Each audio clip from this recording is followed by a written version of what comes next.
Chris Brown concert shines spotlight on violence against women in South Africa. Chris Brown's forthcoming concert in South Africa has led to renewed focus on the country's shocking levels of violence against women, with campaigners saying it sends the wrong message given his history of abuse. In less than 2 hours, the Grammy-winner managed to sell out tickets to the FNB Stadium in Johannesburg, the largest stadium in Africa with over 94,000 seats. Demand was so high that a second December date was added. Despite the massive interest, the FNB star has experienced a backlash from people who did not want him to perform due to his violent past. When I saw the news that Chris Brown was coming to South Africa, I was shocked and deeply disappointed, said Sabina Walter, Executive Director of Women for Change, an organization that advocates for the rights of women and children in South Africa. The group has started a petition to stop the U.S. artist from performing. It currently has over 20,000 signatures. The petition was started to send a strong message that we will not tolerate the celebration of individuals with a history of violence against women, said Ms. Walter, especially in a country like South Africa. South Africa has one of the highest rates of femicide and gender-based violence in the world. A rape is reported in the country roughly every 12 minutes, and it is assumed that many more go unrecorded. When someone like Chris Brown is given a platform in a country where GBV is at crisis levels, it sends a damaging message that fame and power outweigh accountability, said Ms. Walters. The most well-known instance in Chris Brown's history of abuse is the domestic dispute with singer Rihanna in 2009. Chris Brown, who was 19 at the time, pleaded guilty to assault and was sentenced to 5 years probation, community service and domestic violence counseling.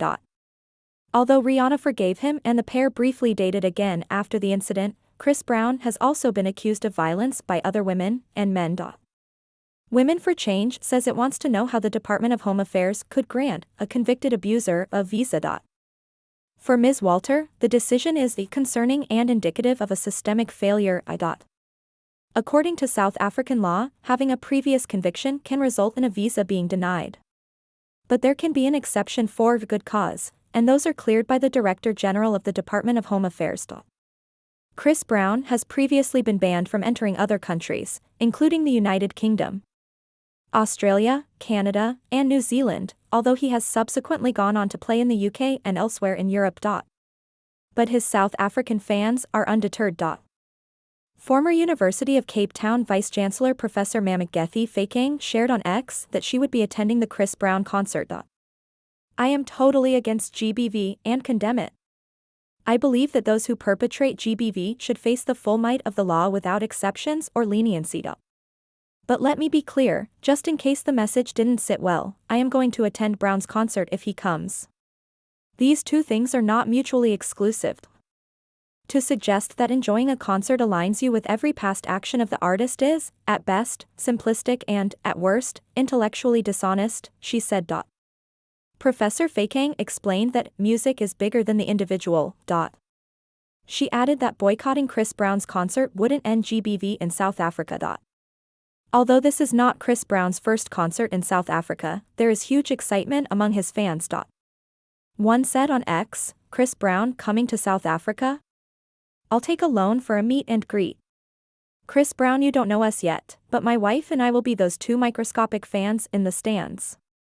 Singing and dancing to every jam, said another. Ms. Waters said she had even received threats because of her campaign against the U.S. star. Supporters of Chris Brown seem ready to defend him at any cost, she said. The criticism we are facing for our petition speaks volumes and actually reveals a deep disconnect in how we, as a society, view violence against women. She said that too often people were willing to excuse abusive behavior when it comes to celebrities they admire.